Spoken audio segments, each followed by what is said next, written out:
झारखंड विधानसभा चुनाव के दौरान कल्पना सोरेन के साथ एक वाकया हुआ था, जिसमें कल्पना सोरेन दुमका में चुनाव प्रचार कर रही थी, लेकिन उनके हेलीकॉप्टर को उड़ने की अनुमति नहीं दी गई थी और कल्पना सोरेन को करीब 1-2 घंटे का इंतज़ार करना पड़ा और उसके बाद उनके हेलीकॉप्टर को उड़ने की अनुमति दी गई और उसके बाद उन्होंने चुनाव प्रचार किया। ठीक ऐसा ही एक वाकया असम में भी हुआ, लेकिन इत्तेफाक देखिए कि इसमें कल्पना सोरेन के हेलीकॉप्टर को उड़ने की अनुमति नहीं दी गई और उनको आखिरकार उनकी 2 सभाएं असम में होने वाली थी और उन दोनों सभाओं में कल्पना सोरेन हेलीकॉप्टर के माध्यम से वहां जाने वाली थी, जेएमएम प्रत्याशी के लिए चुनाव प्रचार करने वाली थी, लेकिन उनको चुनाव प्रचार करने की अनुमति, उनके हेलीकॉप्टर को अनुमति नहीं दी गई। और अगर उस तरीके से देखें तो जो कथित तौर पे राजनीतिक साजिश कल्पना सोरेन के साथ झारखंड में हुई, वैसे ही साजिश असम में भी देखने को मिला, क्योंकि असम में हेमंत सोरेन और कल्पना सोरेन लगातार चुनाव प्रचार कर रहे हैं और झारखंड मुक्ति मोर्चा के उम्मीदवार के लिए प्रचार कर रहे हैं।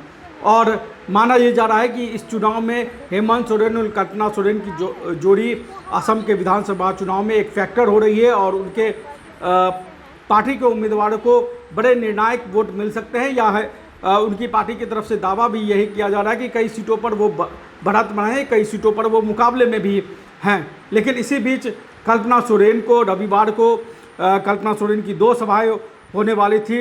असम के नारकटिया और मार्गेरिटा में 2 सभाएं होने वाली थी और लेकिन कल्पना सोरेन की सभाओं को अनुमति नहीं दी गई। सभा को संबोधित करने के लिए जो हेलीकॉप्टर की अनुमति थी वो नहीं दी गई और आखिरकार कल्पना सोरेन को रास्ते ही में रुककर एक खेत में कल्पना सोरेन उतरती हैं और उसके बाद वो मोबाइल के माध्यम से अपनी बातें रखती हैं। और कल्पना सोरेन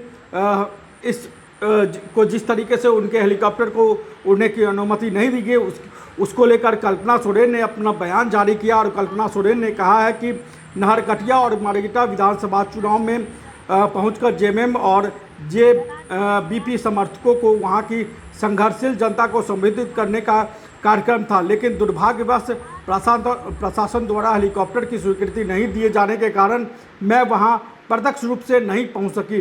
हालांकि असम के दूसरे छोर पर स्थित मार्गेरिटा विधानसभा क्षेत्र के कार्यक्रम में सड़क मार्ग से जाते हुए मैंने फ़ोन के माध्यम से खुमताई नारकटिया की महान आंदोलनरत जनता माली को संबोधित किया और अपना संदेश पहुंचाया। साथियों, असम में हम जिस लड़ाई को आगे बढ़ा रहे हैं उसमें इस तरह की रुकावटें का अंदेशा पहले से ही था। हमें मालूम था कि सत्ता में बैठे लोग हमारी आवाज़ को रोकने और हमारे कदमों को थामने और जनता तक हमारे संदेशों को पहुंचाने से रोकने के लिए हर संभव कोशिश करेंगे। लेकिन मैं सत्ता में बैठे लोगों से कहना चाहती हूं कि आप रास्ता रोक सकते हैं, लेकिन जन आक्रोश नहीं रोक सकते। आप हेलीकॉप्टर रोक सकते हैं, लेकिन जनता के इरादे नहीं रोक सकते हैं। आप मंच छीन सकते हैं, लेकिन आंदोलन की आवाज़ नहीं दबा सकते। आज उन्होंने यह सोचकर रुकावट पैदा की कि शायद हमारी आवाज़ खुमताई तक नहीं पहुंचेगी, लेकिन वे यह भूल गए कि अब असम की जनता जाग चुकी है, समझ चुकी है और जवाब देने का मन बना चुकी है।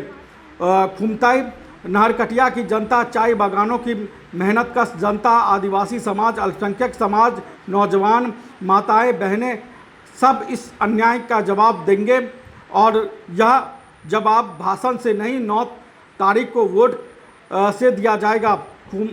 खुमताई और नारकटिया मार्गेरिटा सहित असम की उस सीट पर जहां जनता के दबाने की कोशिश की जा रही है, वहां लोग तीर धनुष को भारी संख्या में मतदान कर इस अहंकारी सत्ता को जवाब देंगे। यह चुनाव केवल सरकार को बदलने का चुनाव नहीं है, यह चुनाव सम्मान, पहचान, अधिकार और हिस्सेदारी की लड़ाई है।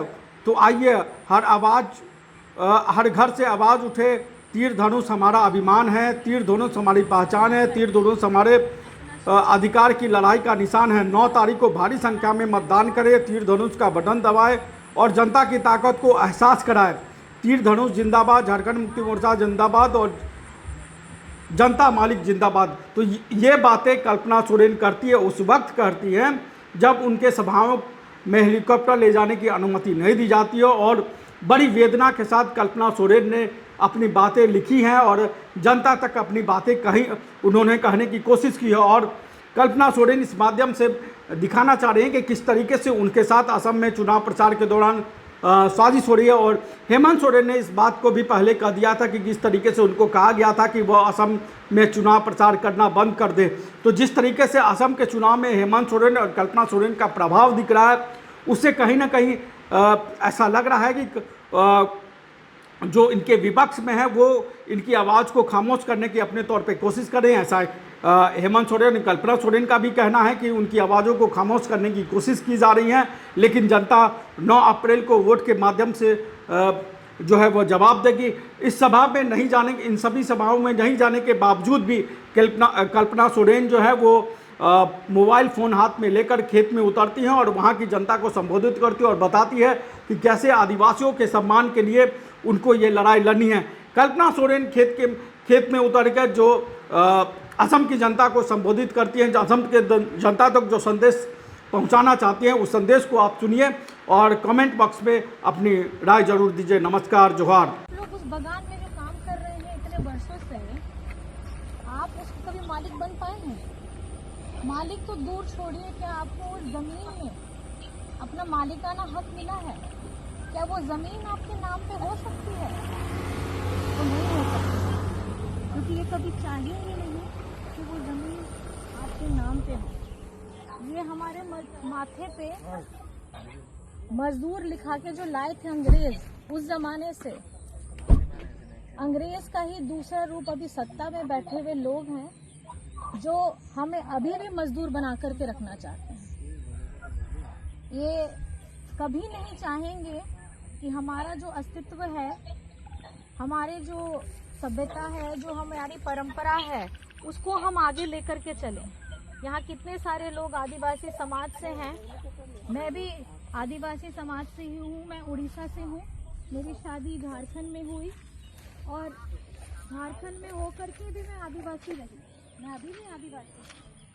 लेकिन जैसे ही अगर हम असम में आते हैं और असम में आने के बाद अपने आदिवासी भाई बहनों को देखते हैं, उनकी जीवन शैली आदिवासी है, उनका रहन सहन आदिवासी है, सारा परंपरा सभ्यता जिनके से बच्चा एक पैदा होने से लेकर के मरने तक का सारी वो परंपराएं निभाते हैं आदिवासी वाले। लेकिन आज